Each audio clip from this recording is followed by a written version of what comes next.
So now we're going to look at the mount position, like from the top. This is a very, very dominant attacking position. We mainly have to worry about being bridged and rolled, or the classic elbow push escape that we covered when we were on the bottom of mount. So what I'm looking to do is get on top here. I need to worry about him bringing this knee out for the elbow push escape, or him trapping an arm and rolling me over. Mostly what he's looking to do involves moving his hips or getting his arms pushing me back down towards his hips. So again, like in side control, I'm going to be taking away his space. The best way to do that is to make sure my legs stay tight to his body. I don't want to give him space to move. Here, you'll look at it from this angle. Here, the wider my knees are, sure, I've got more base, but there's more room for him to move, to get underneath my legs and push and escape that way. I'll keep my elbows tight here, my knees tight, sorry, and my feet again not out wide. It's going to make him easier to do that, make it easier for him to do that elbow push escape.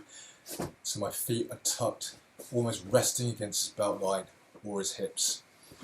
From this angle, I think his legs will just come off here, but I'm stepping onto his hips, knees are staying tight, and I'm either going to be low or up here looking to attack.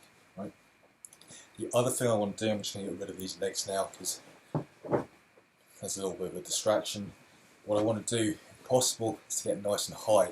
Just remember, if I'm down over his hips, when he bridges and moves here, he's going to move me. I want to make sure that I'm up high. And the better I can do this, the more I can lift his elbows up and get my knees past the line of his shoulders.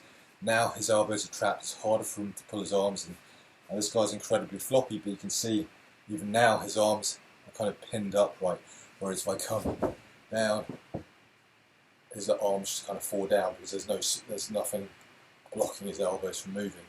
Here, I come up high, right, his arms are kind of pinned, they're not going to drop to the ground in the same way. I can start looking for attacks here. So, I want to look at a couple of basic attacks from mount. I also have a sequence of mount attacks on somewhere else in this channel here, but just so you know, we have our collar chokes here.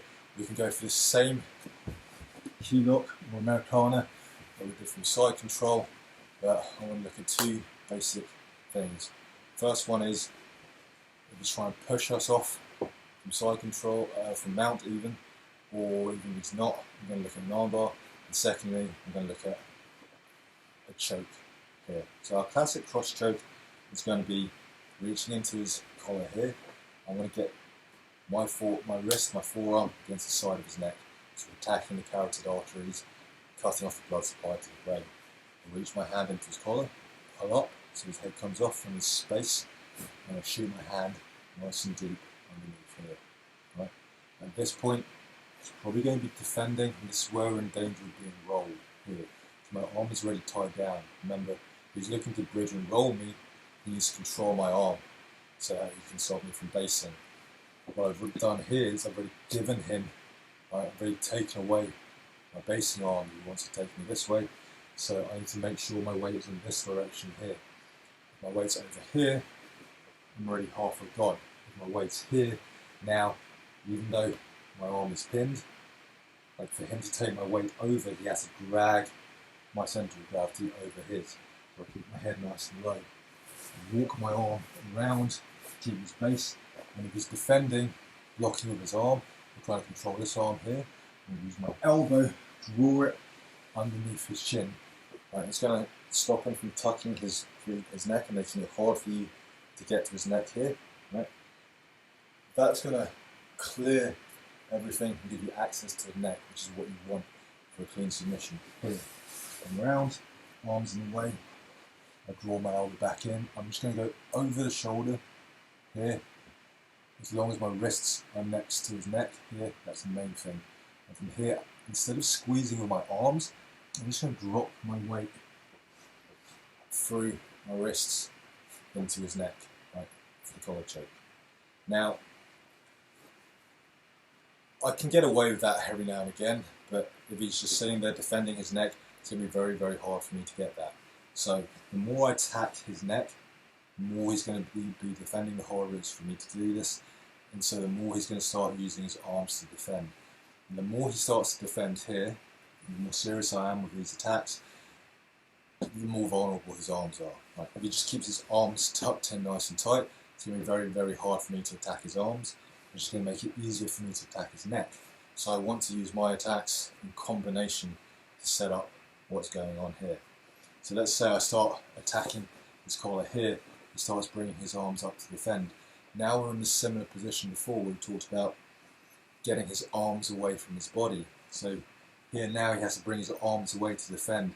So what I'm going to do, I'm going to start using my knee, slide up high, and my whole body now is behind his tricep, which makes it hard for him to bring his arm out. From here, what I'm going to look to do is trap his other arm, and pin it in place.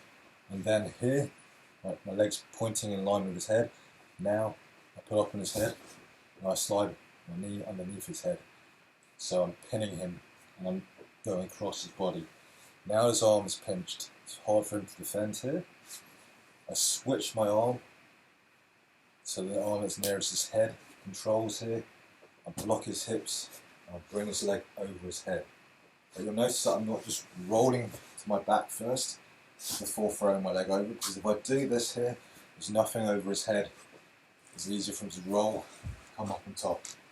It's not the end of the world, but you really want to stay on top and control. See, even here, there's no weight on him.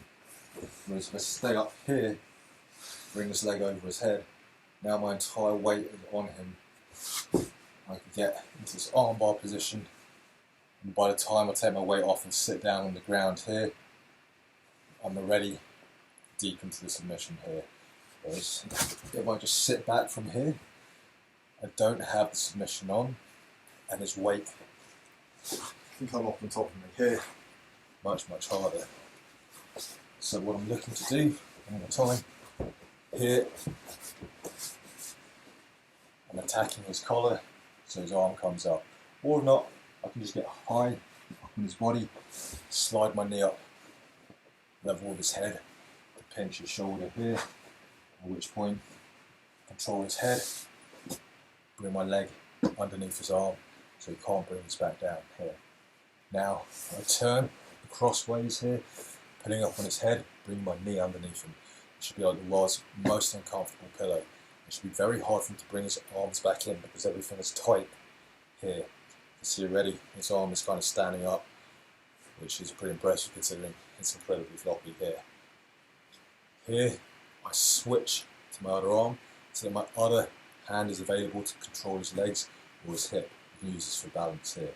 Now I switch over here, keeping my weight on him with the arm already secure. And now I sit back and we're ready in his armbar position. Now the armbar is a straight arm lock. What we're looking to do is extend the elbow the opposite direction from which he wants to bend. Here, so I come back.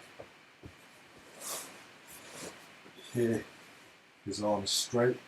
Keep my knees pinched together. Keep his hand tight to my chest.